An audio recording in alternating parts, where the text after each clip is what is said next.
Yeah, to me. I was in Britain a year ago and saw an unusual reality show called Will Hunters.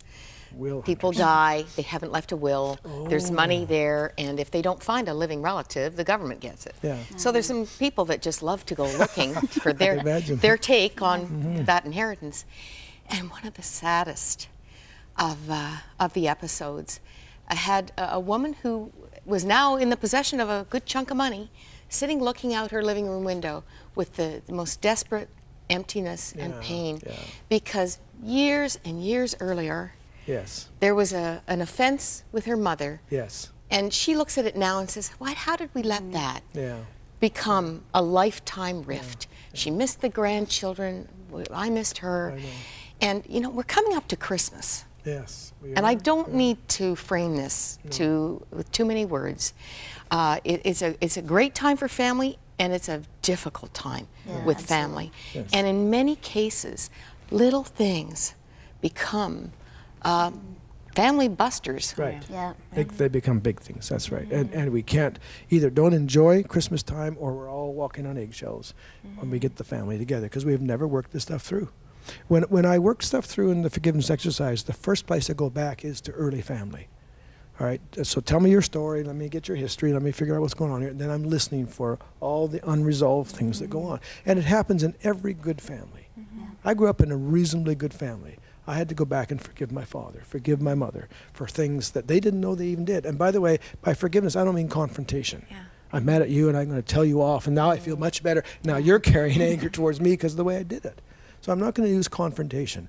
I'm going to do it in a way that really frees people up. There's no revenge involved. And I know the difference in me. I know when I've forgiven somebody, I don't have to avoid them anymore. I can enjoy them again. It may take a while to build trust again. That becomes another issue.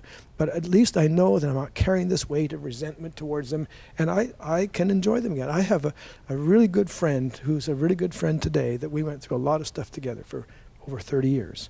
And he's one of my best friends again, and his main name is Mike, you know, and we pastored the church together. And we worked out so much stuff, but today he's one of my best friends, you know, again.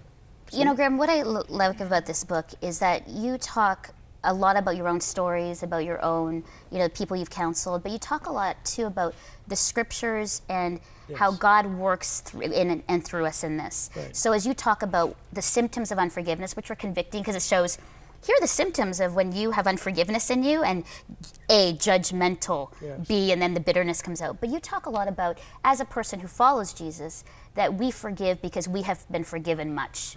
We show mercy because we have been shown mercy. So this isn't a, I'm going to kind of sit there and decide if I want to or not. This is actually commands of saying, Melinda, you need to forgive the person who offended you because you have been forgiven a lot of things in your own life. And that was really terrific in the book. You talk about scriptures, and I think it was just really encouraging, because this is painful. This is hard stuff to process, but you give a lot of encouragement in the book to say it's possible because God will be there with you every step of the way. And he understands that because he's had to forgive.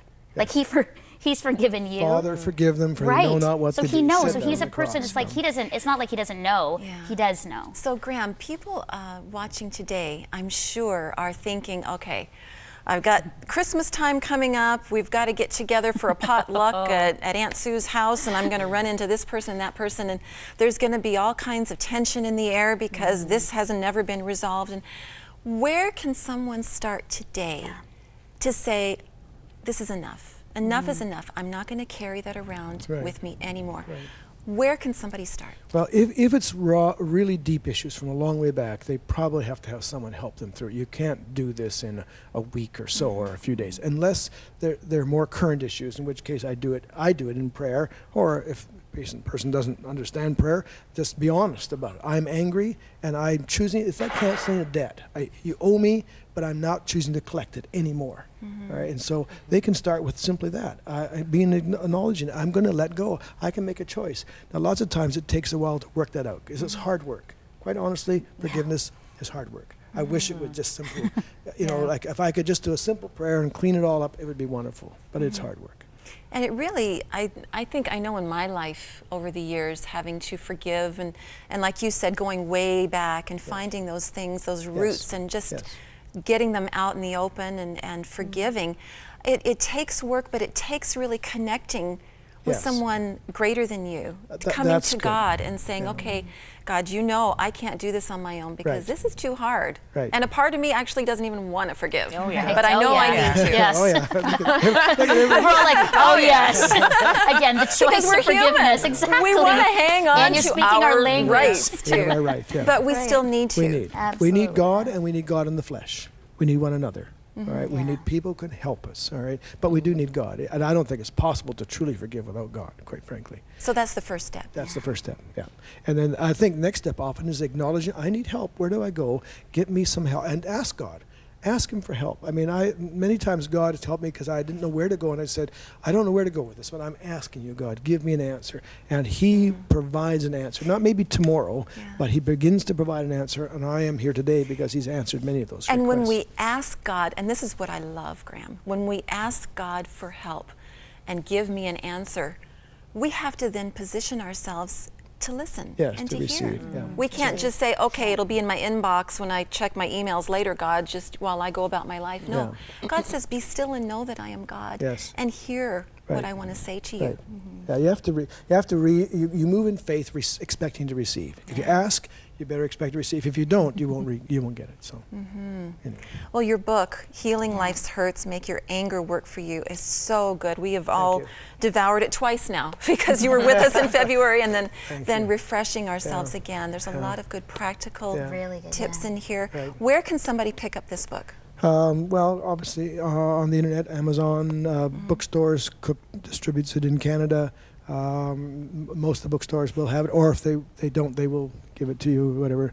I'm hoping to get it translated into Spanish, Mandarin, and they've made a cheaper edition out of India for Indian Africa now. Really? Because I travel there all the time. Fabulous. And so I'm delighted that it's growing and it's... It truly is a universal need, isn't it? And when you come back, you have to check in on us to see how our anger is doing.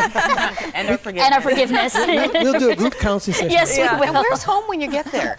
Where's home? Lethbridge, Alberta. Right in Lethbridge. Yeah. It's fabulous. Yeah, so. Well, Graham, thank you for being with us. And I just want to remind you, as Graham said earlier, that really true forgiveness, real forgiveness, can only take place as you connect with God on a personal level.